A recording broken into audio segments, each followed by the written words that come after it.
because this might be the inner chronicle of what we are. And we have to articulate ourselves, otherwise we would be cows in a field.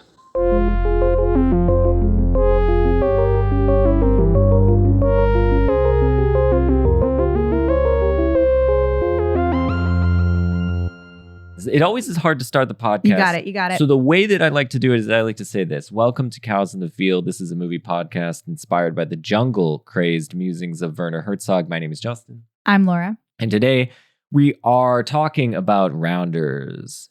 And the person who suggested this movie to us, because we embarrassingly, as we just admitted to him, I've seen it once. Okay, you had seen it before. I had seen it once. Okay, Laura had seen it before. I'd never seen it. Is Anders Schoubye. Hi, thanks for having me. Associate professor, I don't know how to do these things. Associate professor of philosophy at Stockholm University. He's an expert in philosophy of language. He's also a kitchen knife aficionado, a sneaker enthusiast, and now this is an emphasis here, very recreational poker player, but already that makes you more of an expert on poker than the two of us put together. So we're going to really rely on your expertise here. Good. I'm happy to provide whatever expertise I have.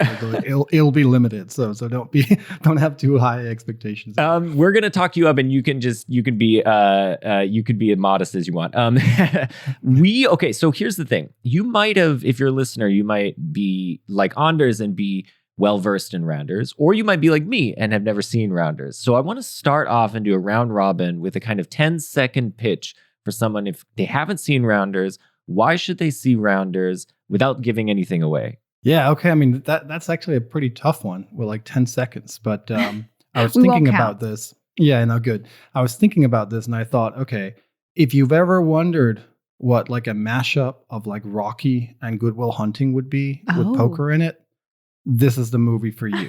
Like that's essentially what the movie is, right? It's the story of a guy who tries to pursue what he thinks is his true calling and does that sort of because he's actually trying to help a friend. Oh, that's interesting. Yeah, I like that. I mean, my pitch is that I sort of read this movie as like a lighter version of Traffic, which is an addiction movie. I'd see this movie as an addiction movie, but I might be alone in that regard. What do you think, Laura? Whether or not it's an addiction? No, what is your pitch? Oh, my pitch. Okay, so I'll just say my knowledge of poker is like negative. Like I don't know what a flush or a straight or like a full house, and what beats what. I have no idea. So I can't really like make a plug based on the pokerness of this movie, although I did enjoy it with my little knowledge. But for me, the cast and the moment in time is a pitch for me. Like I just think if you want to see Matt Damon and Ed Norton in the very, as they're on that upward crest in a really magical point of their career in 1998, like it's a wonderful film. And it's a lot of fun to watch them do their thing. Here's another pitch, actually, because as Laura mentioned, she doesn't know anything about poker, but she was still like engaged in the poker playing. That's which the is thing. Magical. There's a kind of magic to the movie, which is like you don't need to know the rules of poker. Really, they explain enough to you without being didactic, and you get it. You get what's going on. You get the drama of what's happening. So that's totally. Really fun. There's never a scene in which Matt Damon's voiceover is like, "All right, like here's how you do. This is what this beats that." That would be annoying, although helpful to me. But I think annoying to 99.9% of the population. Laura was checking Wikipedia. She's like, wait, a flush, straight? I was like, is that good? Do you want the same colors or different colors? Yeah. No, I mean, I think that's kind of one of the amazing things about the movie is they really sort of, they really managed to like immerse you in the game despite like having no knowledge of the game whatsoever. Yeah. And it's actually kind of a difficult task. I mean, that's a difficult line to walk. And I think they do a pretty good job of that, right? I mean, obviously there are lots of subtleties, but I'm happy to talk a lot about that at later points. But yeah, I mean, and also like there's a lot of voiceover in this movie. Like Matt Damon is narrating a lot, right? Yep. And normally you'd think, normally I think in film school you'd be told don't do that, right? But it kind of works for some reason. At least for me, it works in this movie, right? But also so many good choice quotes really helps the narration along, I think. But then he sort of manages to like explain the game very briefly, enough that you can understand, hey, okay, this is not good and this is good, you know, this kind of stuff, right? That's pretty much where I was at. Yeah. I mean, I'm like, 2 kings, good. but it's not good enough sometimes. And it's also not Exactly. good if Edward Norton is giving it to you because he's cheating. Yeah, that's true. It's not bad. That's true. So Anders, you suggested this movie to us. So, and I know that you, as we mentioned, you're interested in poker. So tell us a little bit about the significance of this movie for you. Right. I mean, I guess the reason I suggested it is just because I have kind of a nostalgic relationship to this movie. I mean, by no means is this like great sort of movie artistry. Like, this is not like a masterpiece of any kind, but it's just a movie that takes me back to a certain time in my life. So when I watched this movie, it was a period of time when I was actually getting into poker, and then lots of things happened after that. I played like fairly serious poker for a few years, and this movie was just like the thing that started it all in a way. Wow. And then the other thing I thought, or I think is really interesting about this movie, is just like how under the radar this movie is. And when you think about like the cast in the movie and where they were in their careers at that time, it's really weird. Yeah. Like why that movie just could sort of slip under the radar, right? I mean, it has an amazing cast, especially for the time. And so I thought it's almost become like a cult movie at this point, because it's like people who are really into poker love that movie, but no one else really knows it. Yeah, and that's why I've seen it. Is my friend who loves poker. Right. Yeah. So that's why I thought it'd be a good movie to do. So my own relationship to the movie is I watched it many, many years ago. I was completely like, I mean, I was obsessed with it for a while. It got me into the game. I started obsessing about poker, thinking it was like the best game ever. And that was all because of this movie, right? That's wild. So yeah, that's really cool. That's a backstory. I mean, I think to some extent, your relationship to this movie might be like my relationship to Searching for Bobby Fischer, because I saw that movie. Now, I probably saw that movie at a younger age than you saw in this movie, but it really like made me want to get into chess, and it dramatized in the way that this movie does the narrative of the game, where the fun of like, you don't need to know the rules of chess to get into the drama of what's happening with Searching for Bobby Fischer. And you understand there are these different strategies. They kind of explain them to you. And, and then also I think it speaks to you when the main character or whatever is, someone you can kind of relate to. And Searching for Bobby Fischer, you have this young kid. I was a young kid. And then with Rounders, I mean, you must have, how old were you when you saw this movie? Yeah. Then? So, I mean, I saw it around, I'm probably like 4 years after it came out. So something like 2002, at which point I would have been. You've been in college, right? 24.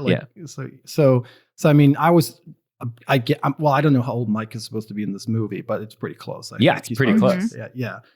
So, I mean, I wasn't, frequenting underground illegal poker clubs or anything like that. So it's not like I could relate to him in that sense, but I could relate to this like passion for the game and sort of like the obsession with the game, right? But I totally get it with the Bobby Fischer, Searching for Bobby Fischer, and I think like there's a lot of similarities with chess here, because also like in chess movies you have the same kind of challenges. Like how do you explain this game in a way so that you don't bore everyone out of their minds, but at the same time you need enough subtlety that people can get into the game and actually find it interesting when they're moving pieces around, right? When it's a difficult trick to pull off, Yeah. I'm going to ask a really ignorant question. Gambling in Europe, like casinos in every country, or are there different rules about it? So it will vary from country to country in Europe what the rules are, but it's generally allowed. Gambling is generally allowed, but it's very, very different from the States, right? So I've lived in the States on several occasions, and I played a lot of poker when I lived in the States, but I never play poker in Denmark. And it's mostly because there are lot less people are playing, and then the stakes that you can play at tend to be quite high. I see. So it's sort of outside whatever I'd be willing to like risk, so to speak. And it's just because like running a casino is way, way more expensive here, and there are all these kinds of taxes, and so they kind of have to only cater to people who are willing to bet like quite large amounts of money, at least relative to my current income. Yeah. I was just trying to get like a sense of you, because I know you also played online. My friend who got really into poker and loved this movie and told me about it. So I grew up in Texas, which is a state that does not allow casinos and gambling, but the state above us in Oklahoma does. and we were a couple hours from the border. And so my friend would drive out there in the middle of the night and he would play all night. He'd like leave after dinner and play all night at the casinos and then like drive home like at 6 a.m. or 7 a.m. So he didn't do like 36-hour benders like some of these characters did. But I think that atmosphere, like the table and being sitting there with those other people was like part of it for him too. I know he played online poker later, but like being physically there at the casino at 3 a.m. was like part of the appeal. I mean, he also did Magic the Gathering, would do these big tournaments and stuff too. So like that was definitely like something that was an important social aspect for him as well. But yeah, the whole like setup of having to drive across a state line, you know, to play at 2 a.m. was added a mystique to it. That's true. I forgot that in the States it actually varies from state to state. But I guess, well, I lived in Texas too, and I didn't play any poker when I was there, but lived in California and in Pennsylvania, and both those places gambling is legal, right? So played a lot of poker when I was living in those places. I have to say, like, my experience is at the casinos is like very different from that. Like, it's usually pretty miserable experience being at a casino, and you know, I mean, on rare occasions, you might end up with a really good table where people are really nice and chatty, but like most of the time, you're just like sitting there alone on your own. So you really have to love the game in order to sit through like 8 hours of that, because it's not like it's fun like most of the time. And that's another reason why this movie, what a thing I think is amazing about this movie is they managed to make it like they get real drama out of this game. Like, you know, like it's like. But it like poker is like this most slow paced, like super boring game to watch in reality, right?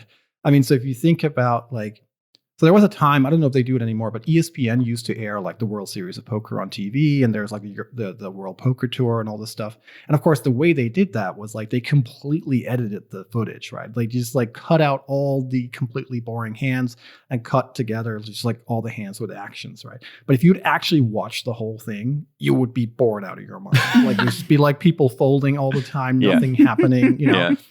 And then the even more ironic thing is that most of the time, then the hands they would show on this show would be like, you know, okay, so this guy goes all in, this other guy goes all in. What's going to happen? And they show down, and one guy has aces, and the other guy has kings, right?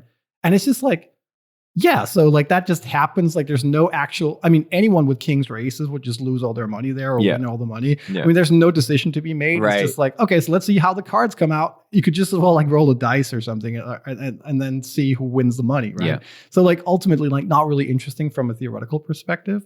But that was like the whole show, right? So to make a movie where you take this game and make it like the centerpiece of what the drama revolves around is like kind of an insane idea. Like it shouldn't work in a way, but it just really does for some reason, at least for me. Yeah, no, totally. And they also get into the strategy in the movie. And one of the things that they talk about is, and they talk about some of this stuff quickly and obliquely, but they use a lot of jargon too, which maybe we can ask you a bit about as well. But they talk about, I'll give you one example. So Edward Norton is just got out of, as a worm, he's just got out of prison, and Damon is driving him to a game basically. And he's like, can you spot me some money? And he was like, yeah, here's $200. And he's like, yeah, that's going to get me like 5 bets or something. Mm-hmm. And you get a sense of like, okay, you need to kind of walk in with a good amount of like starting capital, starting chips, because you kind of have to weather some of those ups and downs. You have to lose some hands. You have to kind of feel out the table.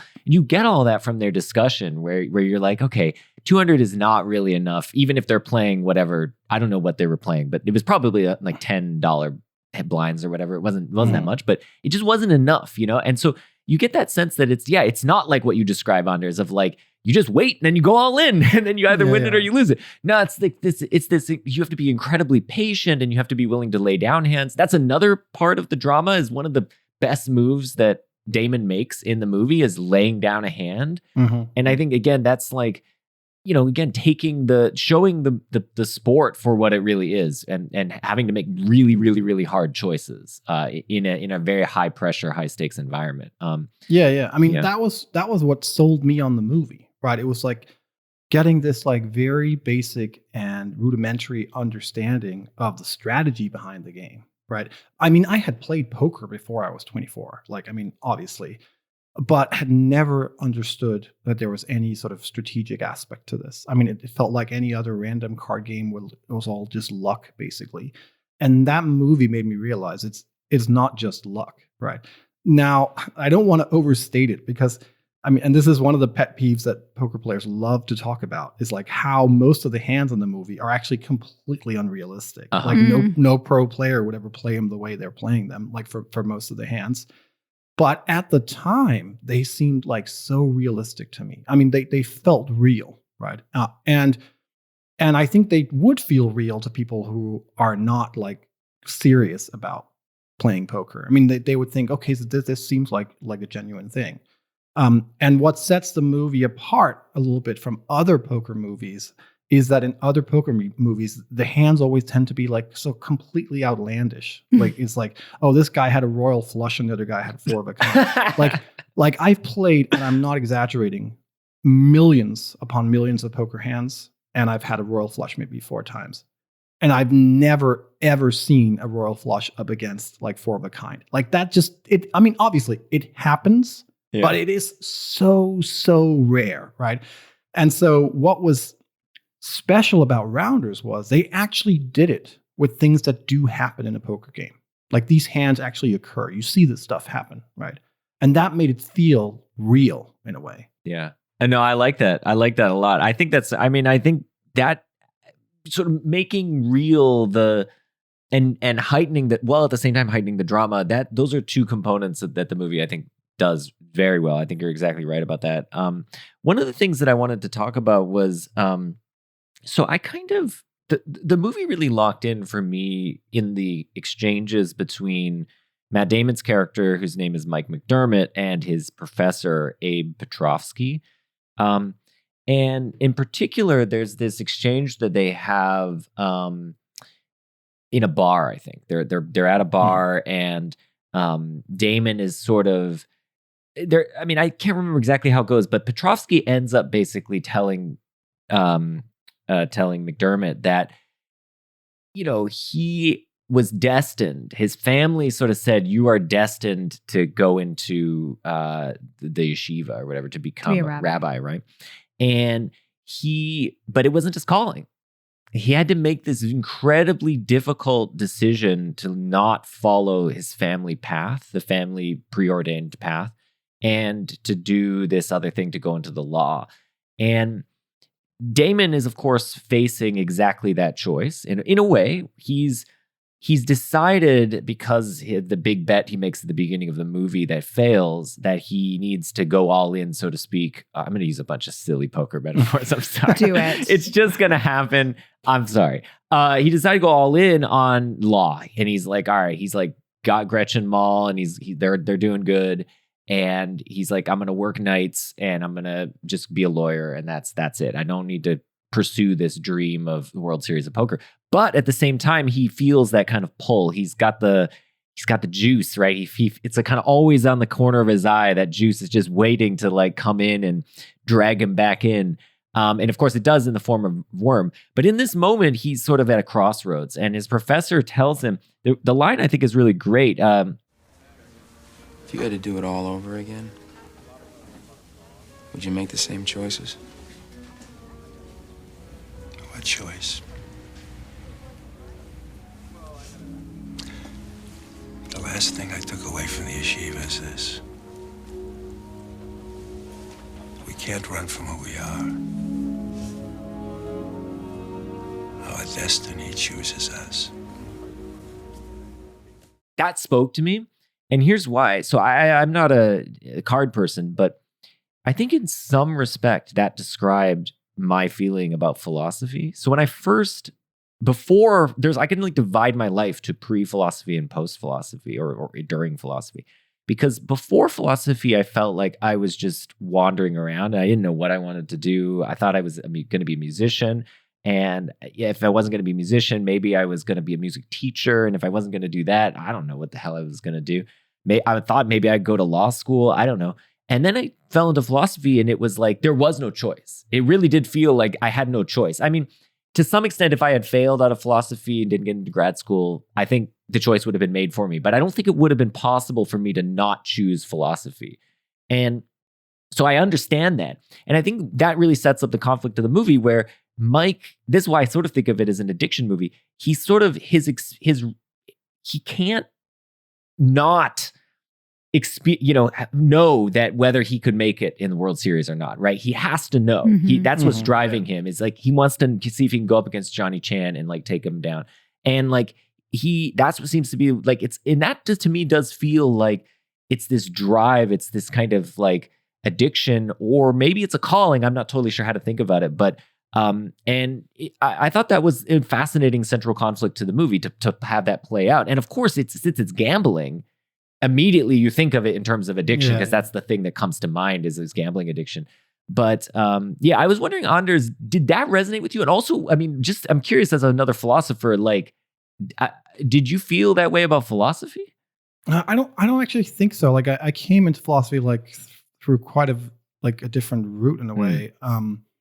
And I started out in philosophy interested in something fundamentally different from what I ended up doing. Like when I applied to university to study philosophy, so in Denmark, when you apply for university, you can sort of apply to several different fields at the same time and then prioritize them. And then depending on your grades from high school, you might get admitted to whatever different programs. And my first choice was actually literary theory. And I came in like interested in Kierkegaard, existentialism. Like this was my bread and butter. Like that was the stuff I wanted to do. And I didn't get into literary theory, which I now think was probably a good thing. But I got into philosophy. And so then, I mean, cut a long story short, but essentially what happened was that I started getting really frustrated reading like existentialism and more like continental style philosophy because I couldn't make sense of it. Like I couldn't piece it all together. It didn't make sense to me. Like I was like, I just felt like does not make sense to me. And I had conversations with people about it and they would like speak in a certain kind of style and I just didn't help me. Right. And then I took a logic course and then I was like, I get this, right? This I can figure out how to do. I understand how things are working. And then another sort of component of this was that as far back as I can remember, my dad has been like incredibly interested in language and has always been sort of like putting these puzzles to me about Danish language and like, why can you say this, but why can't you say that?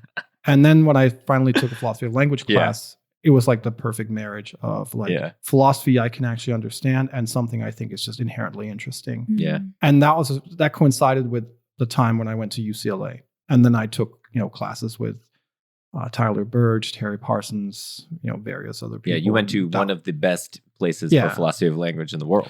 So that just like kind of sealed the deal for me. And then that was where I ended up. That's why. That's the short story. So I didn't ever sort of have this feeling like I couldn't do anything else. It was kind of a coincidence I ended up where I ended up.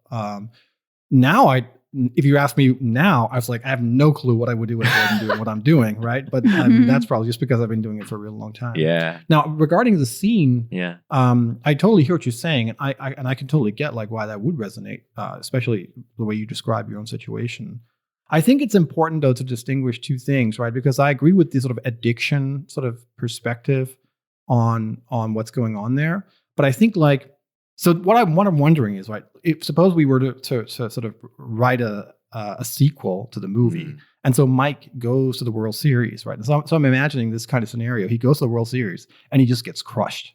They just crush him, right? They're just way better than him and he gets destroyed. And then what I want to know is like, does he give up on poker then? Right? Because if he doesn't, right, then we're talking problematic type addiction, right? Then it's like, now we have a problem. But if he goes and he just realizes, I gave it all I could and I couldn't compete with the best. So now I'm going to do something else and I will thrive at doing that. Then I think it's totally healthy, right? That's like, then it's like, okay, you went for it, right? This was your dream, your calling in a way. Yeah. But it didn't work out the way you wanted it to or whatever, right? And so I think if the scene speaks to me, it speaks to me in that way. Yeah. That it's like, if there's this thing where you feel like I have to explore this, right? This is what I can't like not do this and ever feel satisfied, right? Then you should do it. And that's kind of a nice I mean, I like to think of the scene in that way. Yeah. Right.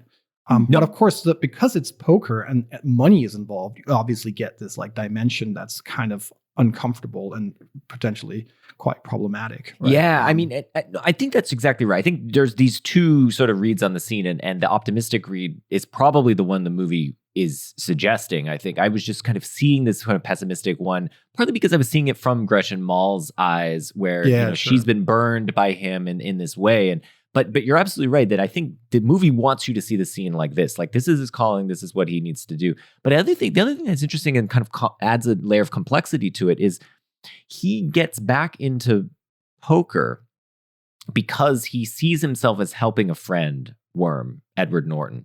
And so there's a kind of, there's this sense of like, it's the perfect opportunity, right? It's like, oh, I'm not doing this for me. It's just, I got this friend I got to help out, and this is the only way to do it. And I think that's really interesting that like that allows you to have these two readings of this character. Like, is he just taking advantage of this opportunity, or is he like, no, I really have to do it, and I have no other way of knowing how to help this guy except to do it on the poker table?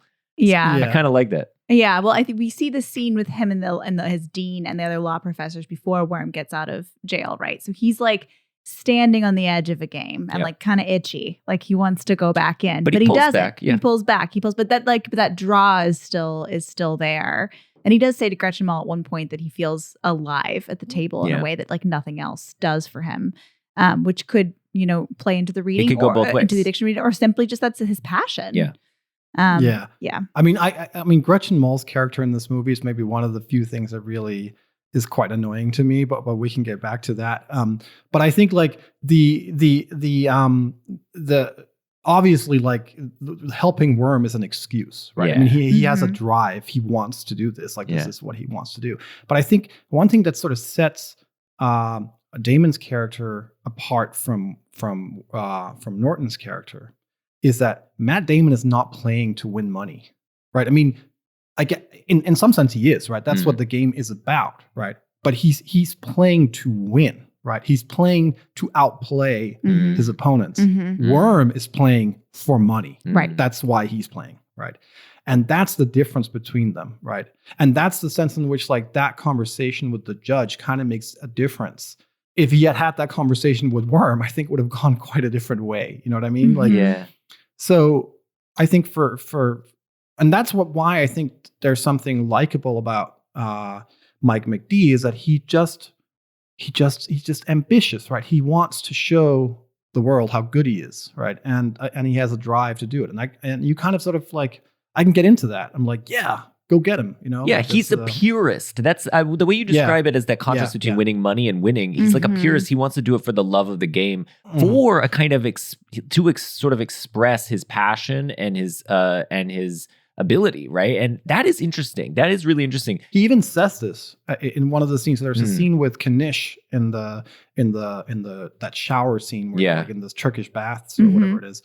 And he says, he's talking about like how he went to the Taj and had this like one hand with Johnny Chan, which by the way is completely absurd what happens in that hand, but we can get back to that. Okay. But then he says, it wasn't even about the money. I'm just going to outplay him this hand right now or something along those lines. Right? Yeah. And that's the point. Like he doesn't even care if he loses his money at that point. He just wants to show him, I can beat you. Right. And so that's his drive. Right. And that's what I think. That's why he's a likable character. He would not be a likable character if he was just all about like winning money. Right. I mean, then it'd be very hard to sort of be sympathetic towards him, I think. Right. Yeah. Because when they need to give $15,000 in 3 days, and Worm is just like, let's do our thing. Let's just run a con. Right. Yeah. Like and Damon won't, and Mike won't do it. One, because he can anticipate that like something's going to happen, like when Worm pulls a move in front of a bunch of cops and then they all get beat up and lose everything. That's one outcome that he wants to avoid, but also because it just seems so antithetical to like his own values as a poker player to cheat. Yeah, like he did it once, that one time, but like he really like, he's like, if we're going to do it, like we got to do it right. I'm not going to like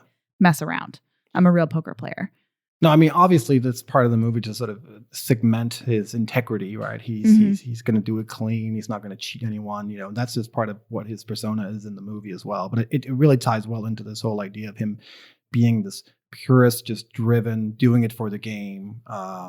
And I think that's when I saw this movie a long time ago, that's what kind of spoke to me, right? I mean, I was I was interested in poker. I mean, obviously you want to win money, but I was interested in the game because I thought it was like, this is a really interesting game. Like all these psychological aspects and whatever, right? So those were the kinds of things that really drove me to like the game. And to your pitch at the beginning, Anders, I mean, it really is a sports movie, and it really is like a boxing movie in a way. And that's partly because poker is one of these games where, you know, it is about not just winning money, but it's about like crushing your opponent in this way of like, it doesn't matter what the cards are. Like he says this at one point, like I'll play it blind. Like it's just about playing off of your opponent's like insecurities and the mind games, all these mind games. And it is, and they do this in the movie a lot. They're like playing poker, and in the background there's watching a boxing fight. Yeah. And I was just thinking, like, yeah, those two things are, especially heads up poker. It's one of these rare sort of sports where, I guess chess is like this too, but where you're looking at the person, you're within punching distance of the person, and the whole game is like a pure mind game. It's just a pure, like, I'm going to bluff, try to figure out if this guy's bluffing. I'm going to try to, and there's a mental component of just estimating the odds and all that, but it's a lot. It's so much about just like psyching someone out. And so much of boxing, we just talked about Ali actually, so that's why it's on my mind. But boxing is this physical thing, but there's so much of it is psychological, and part of that is that boxing, I feel like, is the only sport where you could be down the entire game and still win because of the knockout. And so it's like, it kind of keeps you have to have that mental fortitude to be like being beat down and then nonetheless win it back. And something similar can happen in poker, where you could get beat, and then you go all in at the right moment and you start to get the chips back and the swings, the momentum. And then it starts to rattle your opponent, because now your opponent like is going to start to play tighter than they might have otherwise. And then they start missing out on good hands. So there's this kind of like, I don't know. I feel like there's this nice connection that the movie kind of mines. And that was all just to your point, Anders, about how he wants to win, but not just win. He wants to like sort of crush his opponent, so to speak. He wants to like, it's purely like, it's like I want to beat you kind of thing. Yeah. And that happens in the final scene. And that happens. Yeah. I mean, you see Malkovich get like, he loses his cool. Mm-hmm. Yeah. I mean, but it's exactly like, if you look at the sort of like the arc of the movie, or it's called arc of the movie or whatever. It's like it sets it up exactly like your classic Rocky movie. Yeah. Right. Mm-hmm. Starts out losing the first fight, you win the last fight, right? Yeah. And then we have all the in between stuff, right? That's essentially the story, right? And I completely agree with you. This is a sports movie. That's the way I see it. I see it as a sports movie, but revolving around poker. And then there are lots of similarities with other sports. Obviously, lots of dissimilarities as well. But I think. So I'm a little bit torn on this issue about the sort of psychological dimension of poker, because it's part of the sort of folklore, or part of the standard understanding of poker, that psychology plays a huge role, right? But increasingly, that's just not true. I mean, it's turned out that that's just not the case, right? So even when I started playing poker, which is not that long ago, right?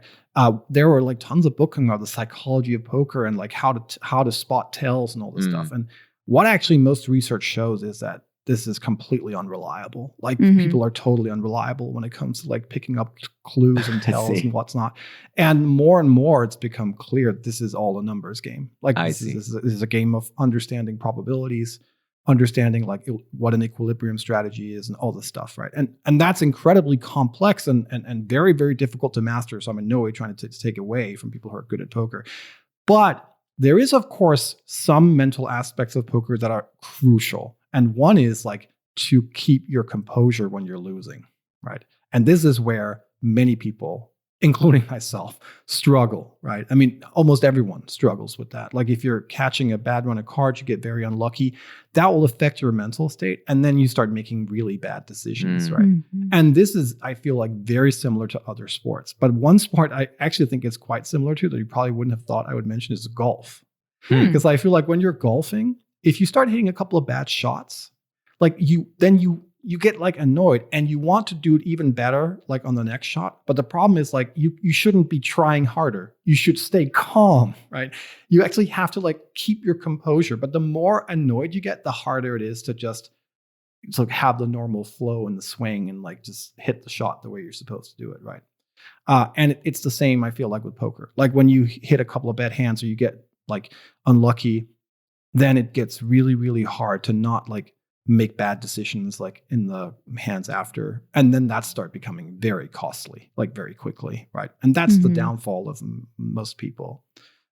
So I guess you guys haven't watched this movie, but that movie Molly's Game actually has a very nice example of this. One of the scenes in that movie. Yeah. So let's talk about poker. I want to get into poker corner here. So did you play most of your poker online or in person?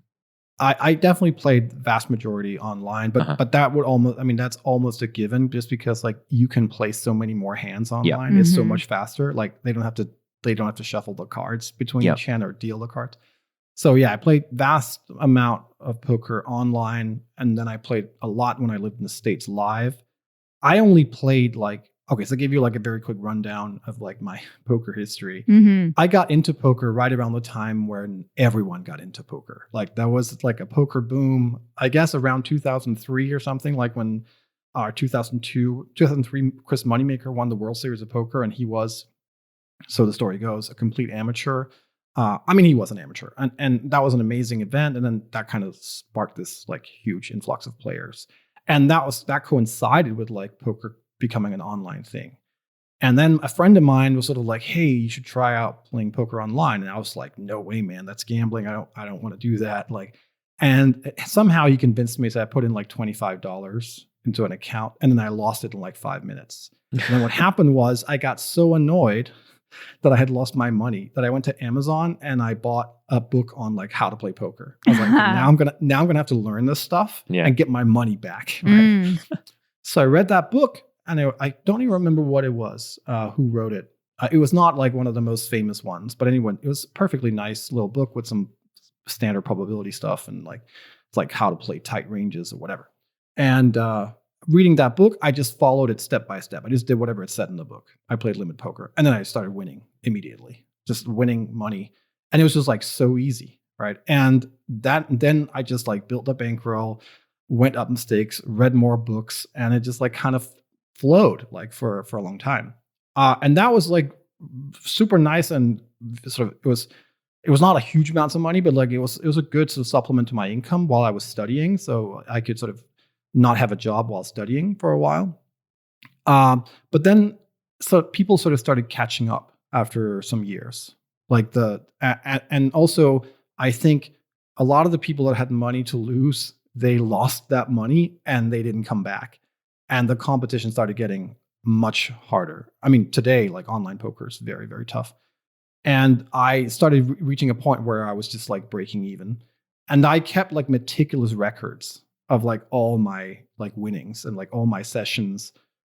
So I could always keep track of like, how am I doing, right? And then at a certain point, actually what actually made me sort of quit playing online poker was I was going off to do my PhD, and my girlfriend at the time told me that my mood swings were out of control. So I had to and of course this is because like you can sit there for like 6 hours and play perfect poker and still end up losing a lot of money, right? Yeah. And that was like incredibly frustrating to deal with, right? And then I was like, yeah, this is not good for me, right? So then I stopped playing. So yeah, vast majority of it was online poker. But then when I was at UCLA and when I was living in Pittsburgh I had a postdoc at Carnegie Mellon University, I played a ton of poker at like Rivers Casino in Pittsburgh, and just really enjoyed it because it was just like casual and for fun, and like and also like because I had played so much poker, I felt like I could beat those games. So it was fine to sit in those games. Is there a difference when you're playing online versus in person? And like what would for you, does it change your strategy? Not really. To be honest. There's a big difference in the way that people tend to play. So when you play live poker, people tend to play a lot more loosely. So they're willing to like make much bigger bets and call all-ins for way more money than you would have imagined. Whereas the people who play online tend to be, to put it simply, better. They tend to be better poker players. And that means that it's harder to, also, so here's a key feature, right? if you play for like an hour online, I don't know how many hands you can play, but you can play at least 5 times as many hands as you can live, right? And of course, a good sort of, at least back in the day, a good solid strategy just to play tight. You wait to you get 2 good starting cards, and you don't do anything until you get good starting cards, and then you start making moves, right? And then like people are not disciplined enough to not notice that you haven't been bluffing at all. So you can still like make money that way. And that was essentially what I was doing in the beginning, just playing super tight.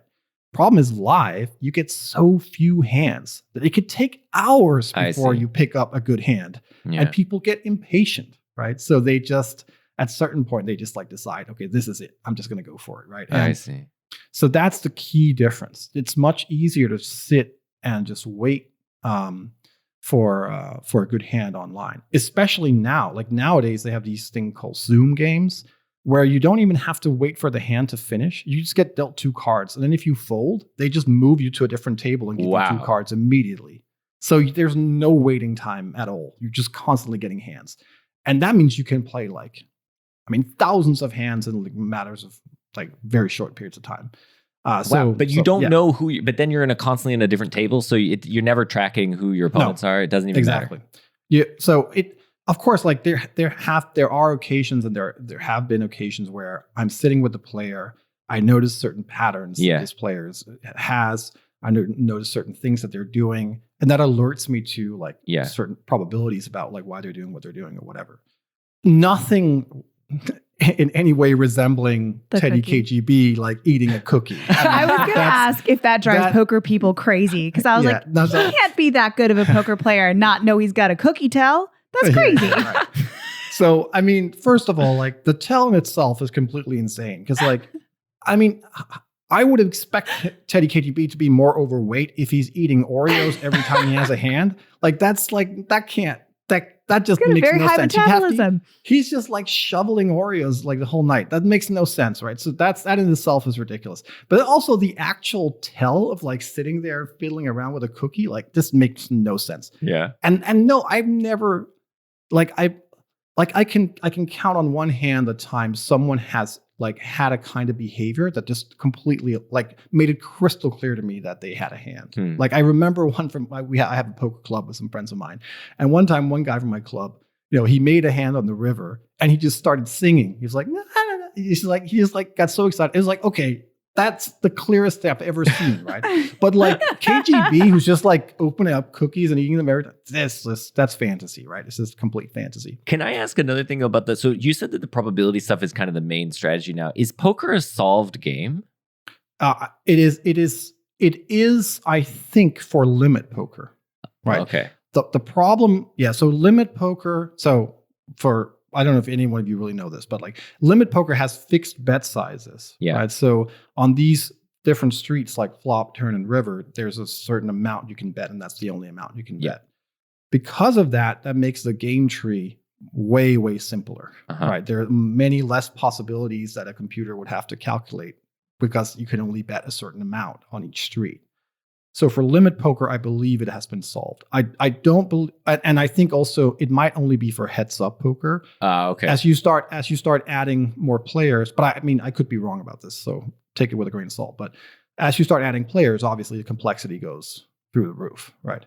For no limit poker, they have not solved it, but they do have like bots that are incredibly skilled. That can. Yeah, that was going to be my second question. Was how are we human versus bots? Are bots always going to win? I don't know for sure. I'm not an expert on this, but okay, if you ask for my guess, I would say at this point I think bots would win almost all the time. Yeah, right. And the reason is, what has become clear now is that there probably is an equilibrium strategy in poker. It's just incredibly complex what it is, right? And essentially what it's about is that you just have to play in such a way that your opponent is indifferent to calling or folding when you're betting, right? It will not make a difference to them whether they do one thing or the other, because you're completely sort of diversifying your ranges. Like they can't possibly tell any possible way what you're doing. And if you do that, but in order to do that, that means like understanding every kind of combination of flop and hole cards, what to do on each street and so on, right? And that's like the complexity involved in that is just like, so essentially and again, you should have had a real poker expert on this show. What I think the most of the pros are doing these days is they're using certain kinds of heuristics that they can sort of rely on that will edge you towards like game theory optimal poker. Yeah. But essentially no one is playing game theory optimal poker because it's too complicated. And of course, given this, right, the computers will be very, very good at this, right? No, that makes sense. No, thank you for giving us the rationale for your answer. That as a true philosopher, we appreciate that. Yeah, no, that makes sense. I mean, because from this movie, and I imagine it might have changed maybe between, he watches Johnny Chan in the 80 something World Series, and then in 98 this movie, and now 2020, 2021, I don't know what year it is. We, I imagine that it's changed, right? Like just like chess has evolved and the strategies have changed and we've achieved, now we know like this kind of thing doesn't work and that sort of thing. I couldn't imagine that what was the common lore back then as the strategy and maybe did get depicted in the film as like, this is what you do. It's all about finding tells and stuff.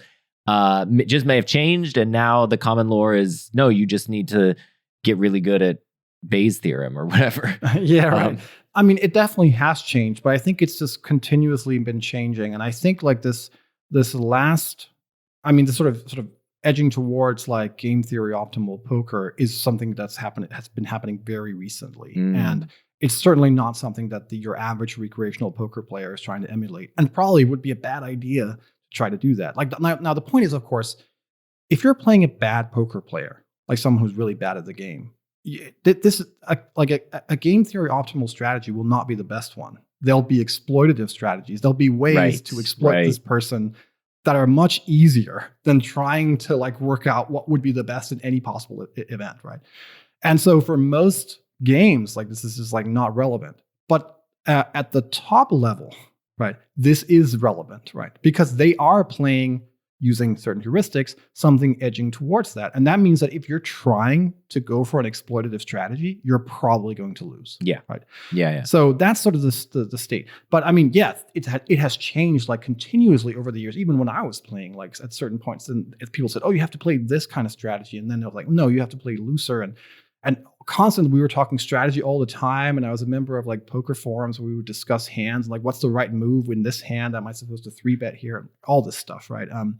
So I think that's a thing that's always been evolving. The psychology side, I think more and more people, I mean, especially with the advent of online poker, people realized how little of a role it actually plays. Because people were like, I'm winning money, right? And I can't see who I'm playing against, right? I have no clue what they look like or what they're doing, yet I'm winning, right? So clearly, there's a way to be opening up cookie over cookie after cookie. You don't know. I could hear him cracking the Oreo in the background, so I folded. So obviously, like people recognize now that it plays less of a role. But I don't mean to like say it never plays a role or anything like that. I mean, there certainly are cases, and I also think intimidation can play a huge role. Certainly, if I sat down at a poker table and Johnny Chan showed up, I might play a little different. I mean, I'll admit it, right? So obviously there are those psychological aspects, and those are also cool features of the game. Yeah, totally.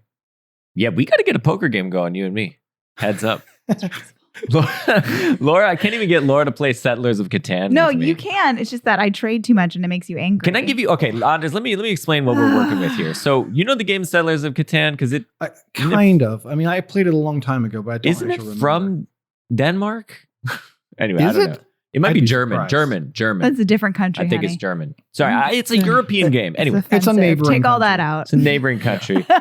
So Settlers of Catan is a game where you have to trade resources and stuff, and you're supposed to be only making trades that will help you, right?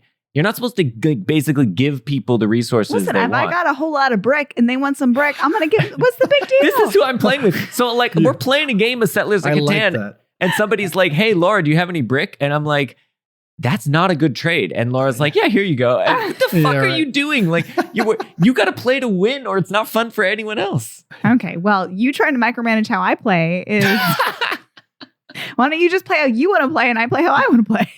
Maybe it's fun for Laura if you don't win. Yeah, Thank you. That's part of that it. might be a like That's my real strategy. something to consider in this case.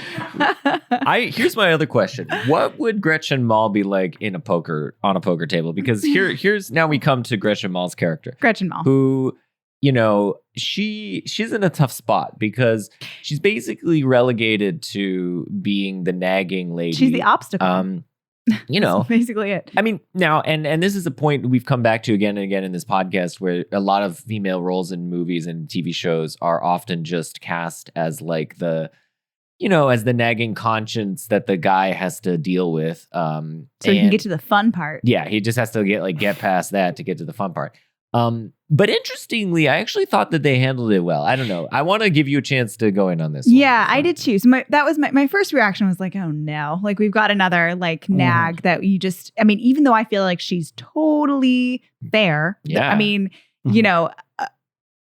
I think she's being completely reasonable about her stance. Let's explain why. He lost $30,000. Yeah, he got up in the middle. He got up in the middle of the night and took their nest egg and bet it all and lost all of it. Yeah. She's obviously a little concerned. At which point this guy, she's like, no more poker. Yeah. That seems fair for a partnership. But we pick up at that moment. So we're only at the part where she's like, no, let me smell your fingers. You smell like cards.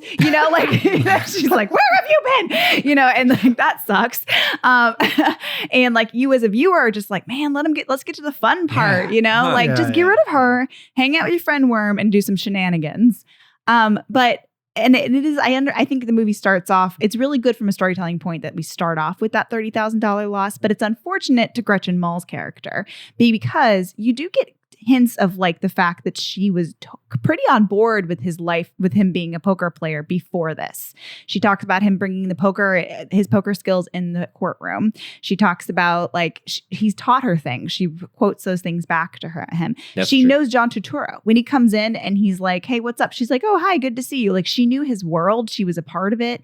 I think you get the sense that the other woman, what's her name? She plays Jean Grey in X-Men. Famke Janssen. How do you... Petra, I think, is her name. Petra is her character's name. Petra's been to their apartment before. She says it's been a while since I've been here. I think she knows Gretchen. Like I'm just using Gretchen Mol as the actress's name because I don't remember her character's name. But I got the sense that if he were to live his life the way John Turturro had lived his poker life, she might have been fine with it. Oh, that's interesting. Yeah. It's just that he wants to go big. He wants to like bet it all. He wants to play differently. He wants to play a little looser. He's more ambitious than John Turturro's character as Kanish.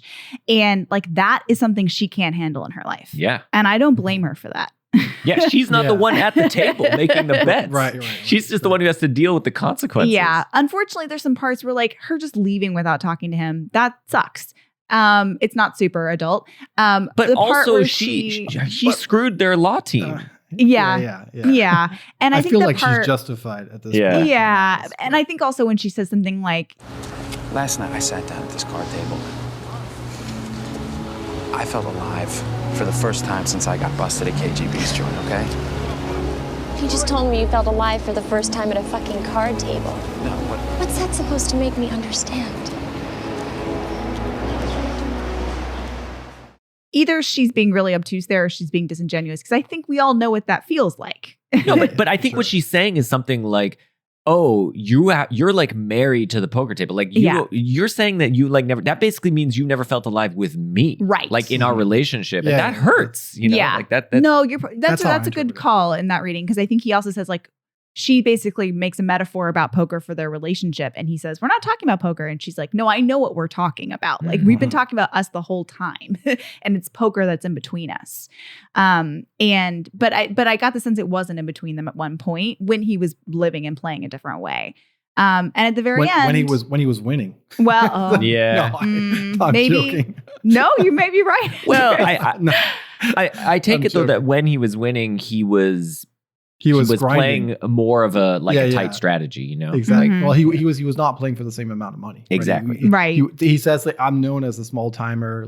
He was playing. And also when he comes to KGB's club, you know, in the very opening scene there, KGB says 500 right? As right. if he's going to ask for $500 worth of chips. And then he says, no, I'll have 3 stacks of high society, which is like 30,000. And he also looks at him like, okay, like, so clearly he's been like a small timer up until that point, right? And of course, like any reasonable person would think that's fine, right? It's not a big deal. Yeah. I want to say, like, the thing about like Gretchen Mol's character that I find very frustrating is that, okay, so if we look at the characters in this movie, many of them are very one-dimensional. I mean, they really don't have a lot of nuance to like this character building. They just kind of.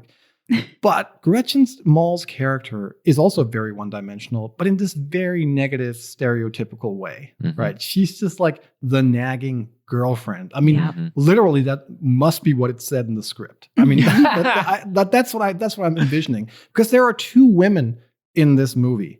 There is the nagging girlfriend, and then there's like Petra, who like loves poker, like is stunning and into super Mike D. and cool. And also, by the way, when she walks into the apartment, she can just like recite like World Series of Poker hands from like 10 years ago. It's just like, come on. Like, are these the 2 female characters of the movie? Like, these are the 2 females that exist in the world. Like, I mean, and it's so unnecessary. Like, you could have written Gretchen Mol's character in a way where like she would be totally reasonable to walk out on him and not come off as unsympathetic or nagging or anything. Like, clearly they're not supposed to be together. Like, this is not going to work out, right? Yeah. But like, we don't have to make her like really annoying in order to make that point, right? So that thing I thought was just like unnecessary for the movie. Like, there's no need to make her so one-dimensional and so like nagging, right? Because I mean, I'll admit, like when I rewatched it, I found her like a kind of annoying. It's like, like, can't you just let him play? Let him play, man. Me too. I think that we all like. I always have to sort of investigate myself when I feel that way about a woman who's being reasonable but getting in the way of my fun as a viewer, and I'm like, get out of here, get. So I wanted to just say though, at the end, I thought their exchange was really interesting because they have this sort of reconciliation at the steps of the law school where she says, call me if you need a lawyer. And I thought that was cool that there's like, I don't want to be with you, like I'm going to be a lawyer.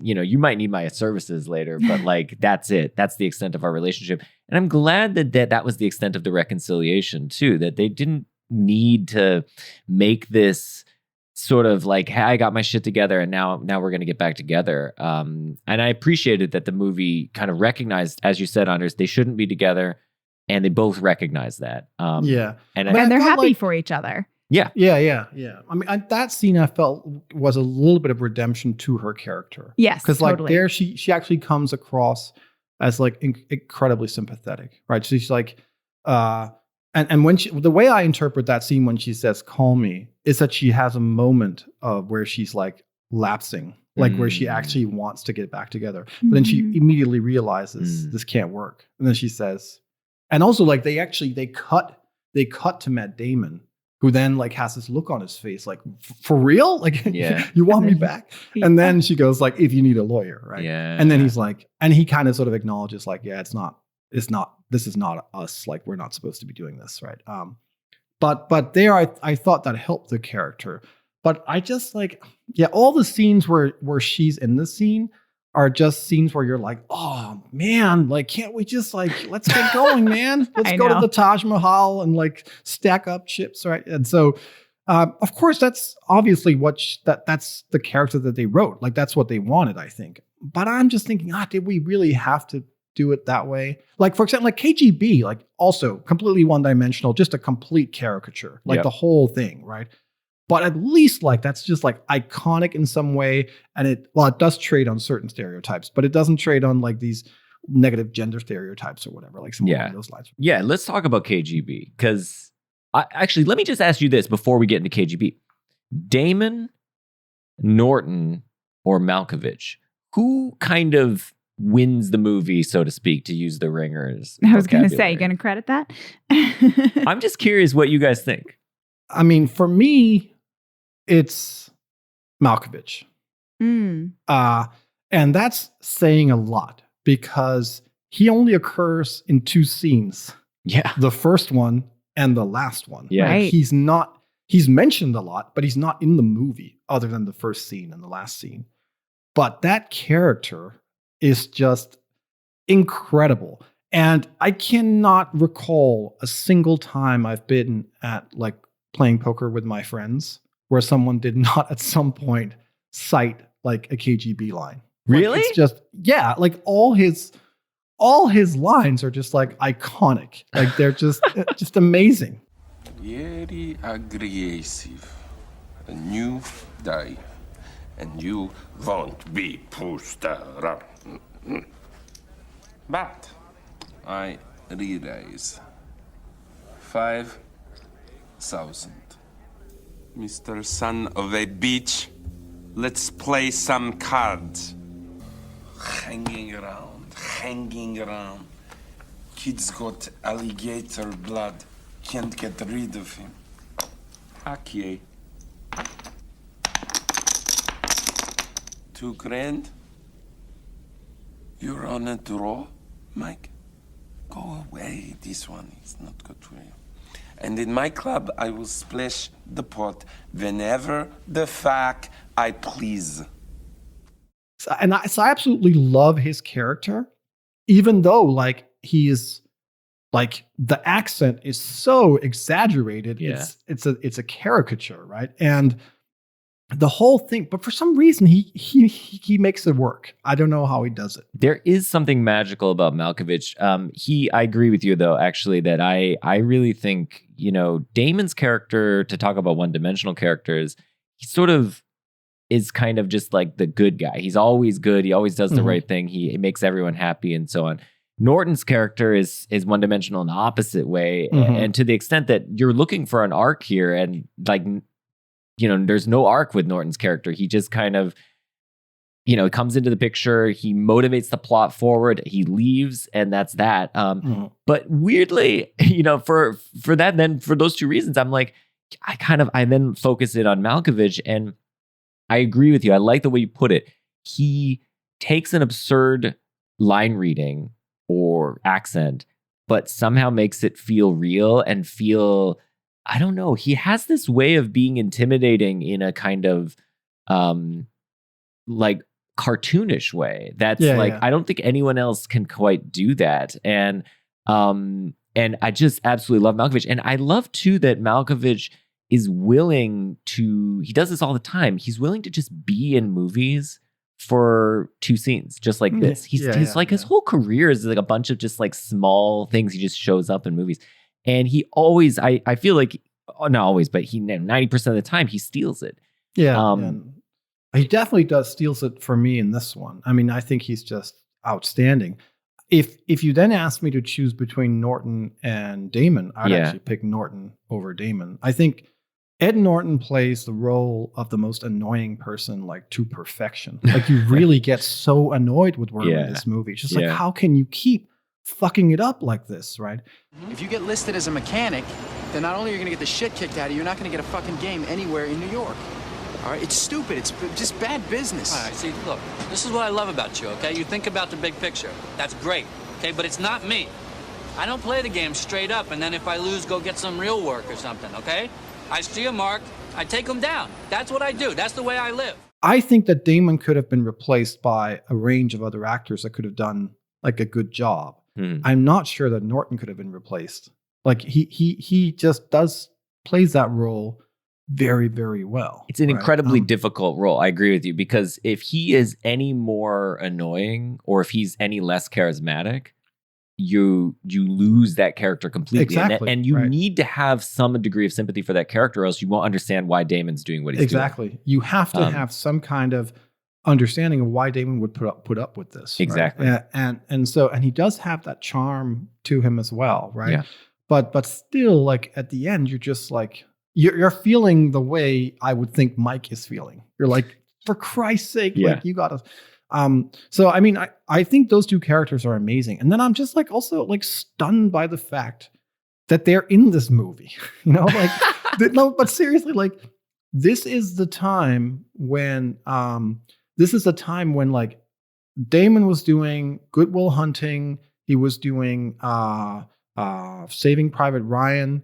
Norton was coming off of Fight Club. Like this kind of like these are really it's like big movies, right? Yeah. And then they all come together to do this like cult movie about poker. It's like so strange to me. But it's an awesome cast. Yeah. No, totally.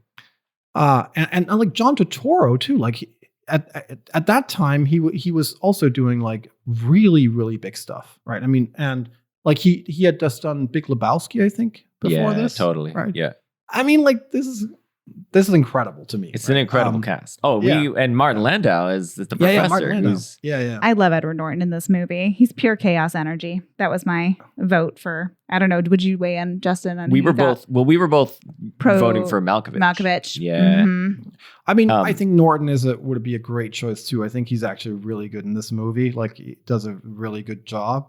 Like with we have to think about like the characters that they're given, like how much you do with them, right? I mean, and as I said, I think they're all like totally one dimensional. But I think like he does really well at Norton with his character, because you just end up finding him so like, you get so annoyed with him. So it's irritating. Stop. Yeah. I know exactly right. I know. So he really succeeds with that, I think, right? I think he's made a career out of knowing that he's got one of those faces you kind of want to punch. Yeah. Like he's a little rodent-y, and I love him. So I say this with so much love, but yeah, you do kind of want to hit him sometimes, and he's picked his roles accordingly. Can I say 2 tidbits actually on this? So Norton was coming off of, although it came out after, but he had just finished filming American History X. Oh, yeah. And so that his hair was growing back because he'd shaved it for that, and that goatee that he shaves off at the beginning, that's his American History X goatee apparently. Yeah. That's amazing. And what was kind of interesting to me is I remember him looking big in American History X. Like, I think he got kind of ripped, and he's like slimmed down again for this. Like, he's back to his normal, like. And then he's really ripped for Fight Club. He's skinny, but he's like, he's got I think he's about the same size, but he was kind of, I think if you look at American History X, like he put on some weight. The other tidbit was that on Malkovich, I saw was, so apparently Malkovich, for his first like shoot or shot in the movie, he did this thing that was completely over the top, more over the top, presumably, than what we see in the movie. And the crew like broke out into applause after they called cut.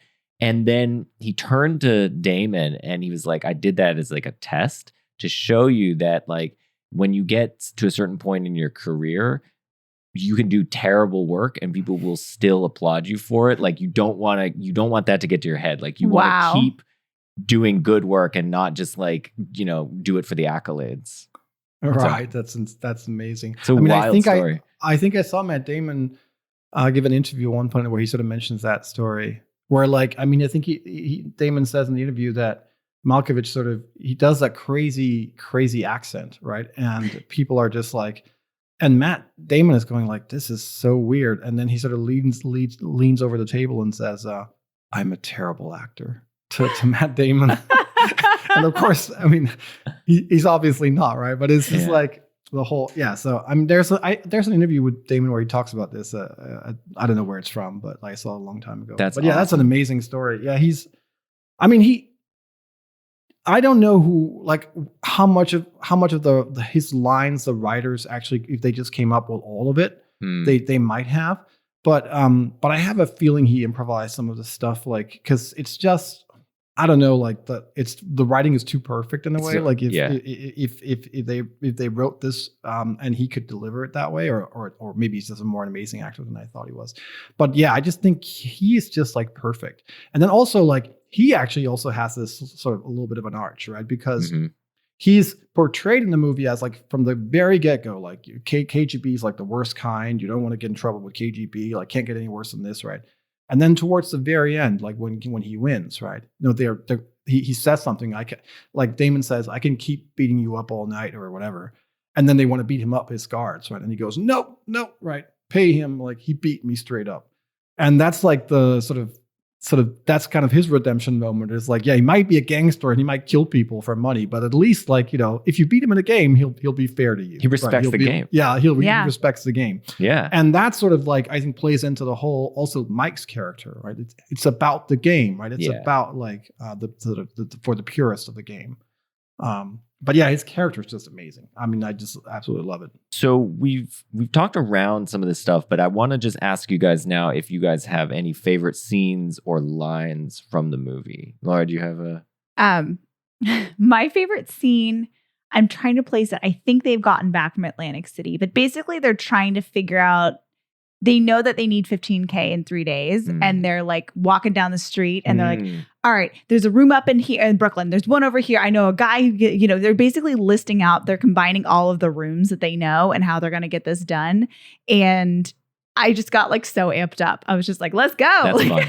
That's a good scene. Yeah. I was just really, I'm sure there was some music playing, and I was just like really excited for them to do their thing and get that 15,000 and get up on top. Well, where do you want to start? Look, there's a 30-60 at the Chesterfield. Come on, listen. Come on. There's the 4 a.m. in Woodside. There's the Greeks. All right. There's a Union game in Jersey. I know a guy whose cousin can get us in. All right. There's All right, that's like 4. Cigar shop in Brooklyn. All It's right. like an easy clean. There's Yeah? the golf pro game. There's so many good scenes and so many like good like lines.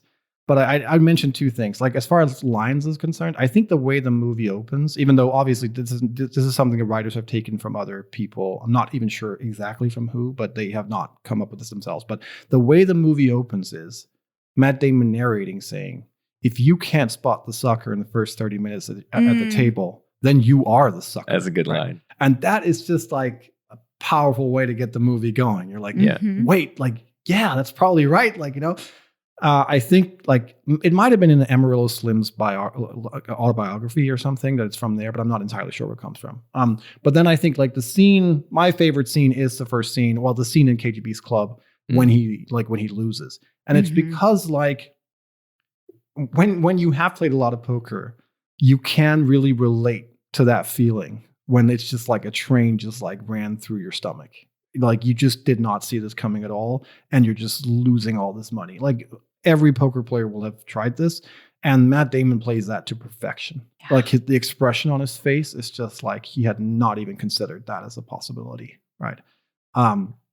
So yeah, I think that would be my pick for like my favorite scene, because it just sets up the movie so well. The scene that I really liked, that I was just thinking through some of them right now, that was a little bit more lighthearted, was when I guess it's a frat party, but I don't know, the party with the like rich prep guys, and part of what's fun about that is, well, it has also a line I really thought was kind of funny, but it just, you get to see all the tricks they're doing to like beat these guys, and I just thought that was kind of fun. I like movies about professionals doing their jobs well, and that plays out that way. It plays out kind of like a heist. Like here we are, we're gonna scam these guys, and then they're talking. The voiceover is just like, yeah, it was like taking candy from a baby. Basically, it was so easy.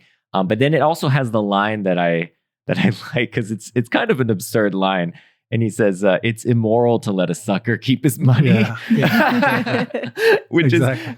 is what I like about that line, is that it like takes this thing, which is like which is just like this thing of, yeah, I'm going to steal this guy's money. And then it moralizes it, or it turns it into some kind of code. And that is like part of the movie, that there's these like code among gamblers where like, you don't beat up the guy if you lost to him fair and square. Or similarly, if this guy's a sucker, if he's demonstrated suckeredness, whatever that might be, like he sucks at the game or whatever, then, you could beat him however, and you can do it mercilessly, and you can even cheat him or whatever, because who cares? And I think that's kind of funny. Like it just taps into this code of ethics that I found kind of interesting, because I don't know anything about it, but no, I think there are like several lines like along those lines, and they're all like really, really good. And I don't know why. I mean, it's not like I agree with this stuff, but it's just it's like the vibe or something that's just like you kind of get into it, right? But there's also that scene in Atlantic City, where he says like, where the tourists sit down, that these guys don't stand a chance, whatever. And then he says like, We're not playing together, but then again, we're not playing against each other either. It's like the Nature Channel. You don't see piranhas eating each other, do you? That's like a perfect description of what is happening right now. It's just like you're just feasting on these unsuspecting victims, right? And of course, like what's important to say here is like a lot of this is like, it's just fiction, right? It's complete fiction. Like the idea that you could be that good at poker, that Mike can just sit down in any game and just win, like beat it. It's just like it couldn't happen. Like not even against amateurs, right? He just couldn't be that good. He would win in the long run, yeah, for sure. But like at every session, no, of course not, right? So, but like you just kind of get into it. I mean, this is the paradox of this movie for me, right? Is that when I watch it, right, I'm thinking, and I watch the poker scenes, I'm thinking of all the hands, and I'm thinking, this is absurd. Like that you should not be playing this hand this way. Like this is a losing play. Stop doing this, right?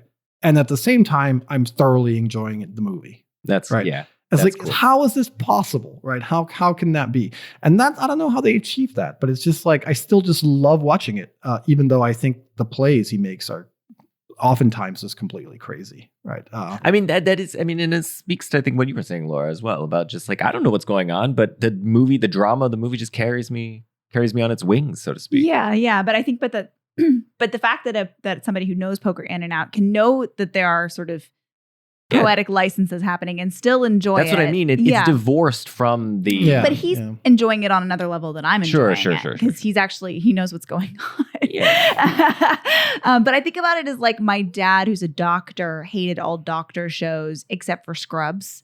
And not because the Scrubs stuff was like that much more medically accurate, but because it somehow picked up on like how the feeling of what it was to be in residency. Yeah. And it was more about like the atmosphere and environment and like attitude of it than like the actual details, which are always fabricated or dramatized for TV shows. That makes perfect sense.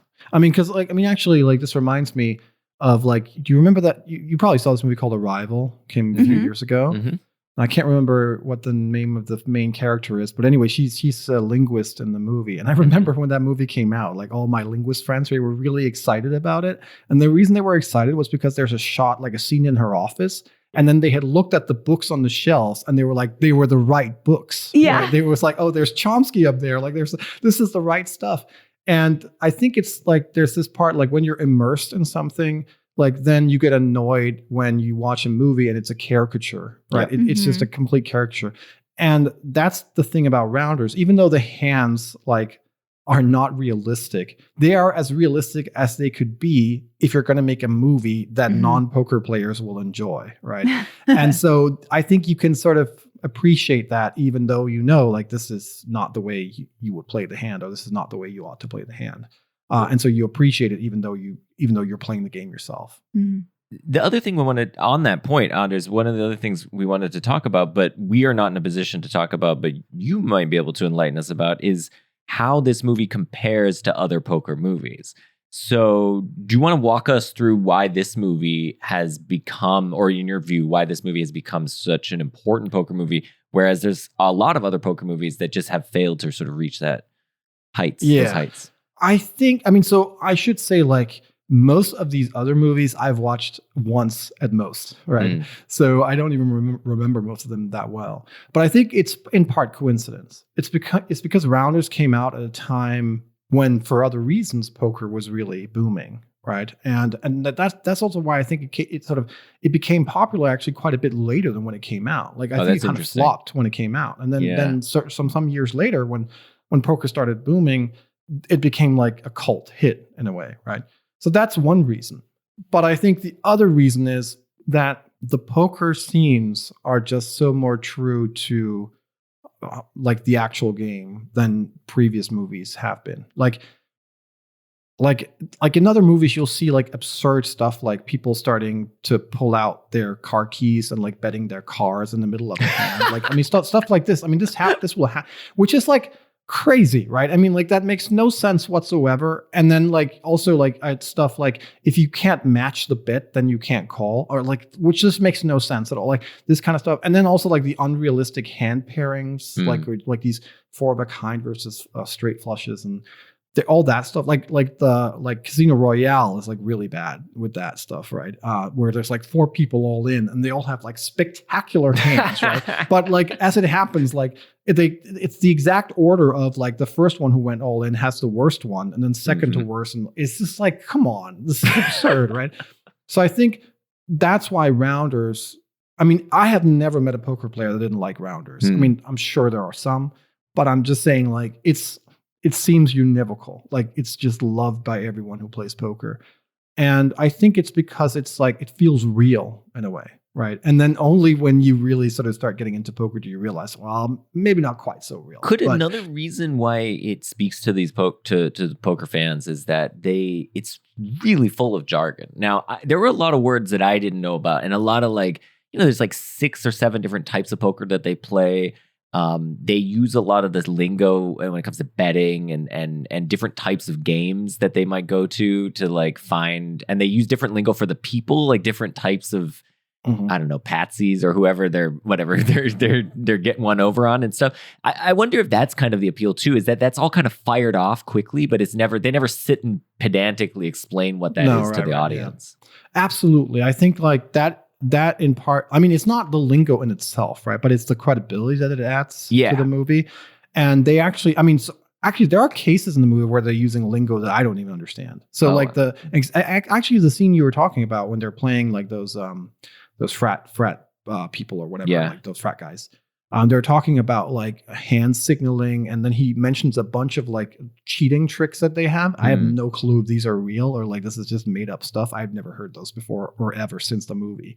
But as far as all the sort of non-cheating jargon is concerned, it's like it's totally on point. Like they definitely did their research with this.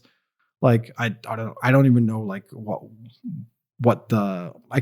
words they're using. I don't actually recall right now. Exactly what it is, but when I rewatched it, I noticed again, like they definitely totally did their research and they're using the lingo in the right way, right? The jargon in the exact way they're supposed to.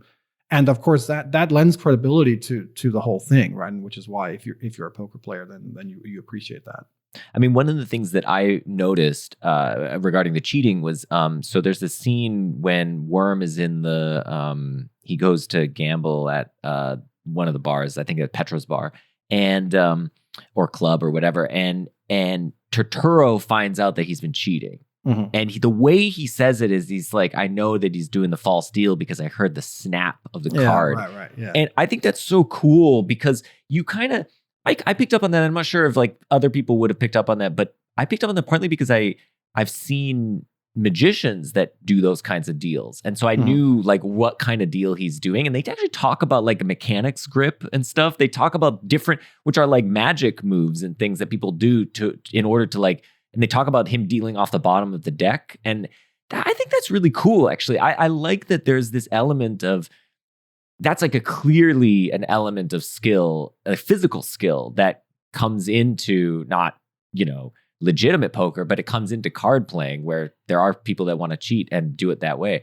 And I've seen some of these guys, some of these card mechanics that do that, and it is uncanny. I don't know if you've seen some of these guys that when they can turn the top card over so it's face up and deal one card under it every time. And when you watch it happen, it doesn't look real because it just looks you're like that card should be coming off the deck and it's just staying put as they're dealing out the hand. It's like, I find that stuff kind of cool. Like it's really, really amazing. No, it's fascinating. I mean, like that particular part of the lingo also was something I was unfamiliar with and wasn't even sure if that was real. But because all the other stuff is real, you just sort of assume. Yeah. No, I mean, they've done their research, right? That it's probably legit, the whole thing, right? The other shout out is we just shout out to John Dahl. Like John Dahl is this filmmaker who I feel like he doesn't get enough credit. Like we really like Joyride in this house, and we covered Joyride on this podcast early days. And we like Last Seduction. Have not seen Red Rock Rest, which is a real unfortunate thing for us because of the Nick Cage love in this house. But just think John Dahl's always kind of like slightly, he just elevates whatever pulpy genre he's in just a little bit more. If I find out it's a John Dahl movie, I'm like, all right, like I'm going to check it out. So here's actually kind of a weird and slightly embarrassing confession, but I've seen none of the movies you've just mentioned. And that's strange because given how much I like this movie, why haven't I watched any of his other movies? But I looked up actually who the director was before we were having the podcast, and I realized like I don't know this person at all. And then I looked through his whatever else he's done, and there's like almost nothing that I could recognize. And then I saw like in recent years there's a lot of like TV shows and stuff like seems like progress into TV.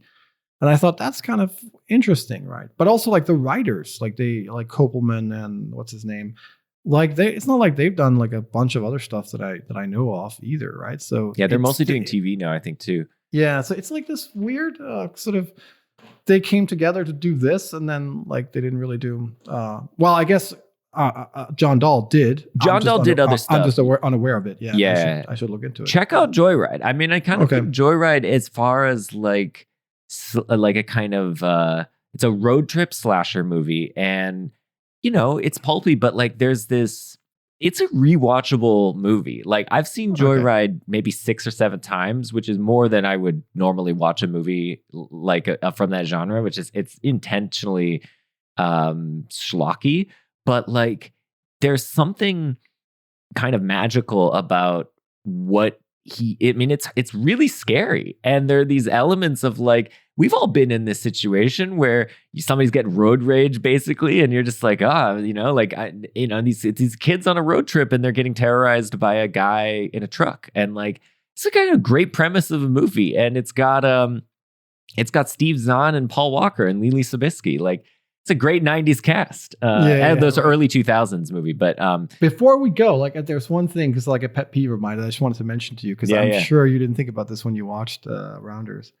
But so like the scene with Kanish, right, where he's talking about how he went to the Taj Mahal and he like bluffed Johnny Chan, right, and like how that was like he went to the Taj Mahal and he bluffed Johnny Chan out of his one hand, and it sort of sets him up for like the comeback, because that's sort of where he's proven to himself, I can beat the best, right? And now he's going to go back and beat KGB, right? Then he describes the hand, right? And when you actually know what he's saying, it is the most insane, like just it makes no sense whatsoever, right? And I'll just try to run down real quickly break it down. Why it doesn't make any sense, right? So first of all, let me just say, like, just because you bluffed someone out of a hand, that shows absolutely nothing about how skilled you are. I mean, like anyone can get bluffed at any time. So like the idea that you could get any significance from bluffing someone out of one single hand is just ludicrous to begin with. But anyway, so what happens on the hand, as he explains it, right? They're playing fixed limit. So that means bet sizes are fixed. So you can only raise a certain amount or bet a certain amount. And then he says, Johnny Chan bets, right? I then raise. And he says, and then he just comes over the top like I'm some fucking tourist. I re-raise. And then like Kanish says, oh, you put it right back to him or something like that, right? Mm-hmm. And then Chan folds, right? But now think about what has happened, right? Because it's fixed limit, that means like Chan put in $300, then Mike put in $600, then Chan put in $900, and then Mike put in $1,200. And so this means that at this stage in the hand, it will cost Johnny Chan $300 to win a pot that's like $2,100, right? Those are incredible odds, right? Yeah. I mean, to see the flop. And remember, in Hold'em poker, any two cards can win. Two cards can win. So when you're getting 9-1 from the pot, which you're never getting, right? You're calling, trust me, right? It just makes no sense. Like to fold there would be complete insanity, and no one would ever do it. Like no one in their right mind would ever fold at that point, right? So the point is just like, if they wanted a scene where he bluffs like Johnny Chan, it has to be a no limit setting. Like you just can't. It's so hard to bluff people in a limit game. I mean, well, at least much harder, because oftentimes the odds just very, very quickly the pot gets really big, and then because you can only bet a certain very small amount, the odds you're getting from like how much you can win relative to how much it will cost you to find out means that you don't have to be right that many times in order for that to be profitable in the long run, right? And in this case, like this would be a clearly unprofitable move, right? So it just makes no sense. And then the other thing is like he says he sat down with $6,000, and like Kanish says you'd have to have 30,000. Well, I had 6 and I sat down. And then he says, I've been folding for a couple of hours, right? But of course, if he's been folding for a couple of hours, he's been paying blinds for a couple of hours. And if he only has $6,000, that's 10 big bets, right? He would have no money left to bet against Chan. So the whole thing, but of course, like admittedly, the first time I watched it, didn't even occur to me, right? Yeah, but then after I watched it again and again, I'm like, this makes no sense at all, right? So, but anyway, you could cut this from the podcast. That's the kind of thing we want. Actually, I'm actually curious. I mean, I wonder if Johnny Chan was like, they probably talked about this, right? He's a poker professional. They probably were like, this doesn't make any sense. And they probably had that conversation, the one that we're having right now, where he's like, it doesn't matter. The director's like, it doesn't matter. Actually, that's a great question. Never even occurred to me why Chan didn't say anything when he was recording this scene, right? But anyway, yeah. They probably did. Here's another funny thing, which I think is really funny, is that so Johnny Chan got like super famous from this movie, right? I mean, I don't think anyone had ever heard of Johnny Chan who wasn't like really deep into poker, right? Yeah. Before this movie, but he kind of got famous. And the person who got like the short end of the stick was like Eric Seidel, because like that's the guy that he is quote unquote humiliating in the video, right? Yeah. But like Eric Seidel, right, has today won, I don't know, like 15 times as much money as Johnny Chan, and is today like an active and clearly one of the best poker players in the world. And he was back then too. But like he just like this one hand, like, you know, Johnny Chan outplayed him, like good job. But he just like ends up being like, oh, that's the guy who Johnny Chan humiliated. But like he's just like, he's probably way better than Johnny Chan, to be honest, like at this stage, right? And it's just kind of funny, like how like when he actually made it into the mainstream, Eric Seidel, it was like as the guy who got beat by Johnny Chan, even though like, he's an amazing poker player. That's so funny. Yeah, it's just funny like how those things work out. But I heard on some, I think it was on a podcast or something, that they actually were trying to get Phil Hellmuth for the role of Johnny Chan in the beginning, but for some reason that didn't work out. And that might have been for the best, actually. I think. I don't know if you know who Phil Hellmuth is. That name sounds very familiar, but why would that be? He's like a notorious character in poker. I mean, in both good and bad ways. Like he's been good for poker in certain ways, but also like he has like these notorious rage moments where he just like berates people and like and it's very entertaining to look at, but probably not very entertaining for the person who's being berated. He would have been. I think that would have been too over the top for this movie. And Johnny Chan was like the perfect like low-key character. Yeah, he works this like mysterious, well. When they do that push in on him and he's just sort of sitting there and he looks good. I'm like, yeah, this guy, he's photogenic. Like, it's a good choice. Yeah. Anders, thanks so much for being here. This was a blast, and I feel like I really got a much better sense of both poker, which is which is a game I haven't played in a long time, and the film, and I really appreciate your sharing your insights with us. No, I was happy to be here. I hope you guys enjoyed the movie, at least when you watched it. Like, I just love talking about it. So this was a good opportunity for me. So yeah, I hope you enjoyed it. Totally. No, we definitely did, and even more now actually after this conversation. So the last thing I'm going to say is that we are at CowsPod on Twitter. You can find us on the web at cowspod.wordpress.com. Next time we have an episode, it will be, I'm going to go on the record and say this, but it hasn't been said anywhere publicly yet, but we're going to have my parents on the podcast talking about the movie Office Space. So Robert and Cheryl Koo will be joining us live in the studio. So look forward to that in 2 weeks. Thanks, everyone. Big Daddy. Bits.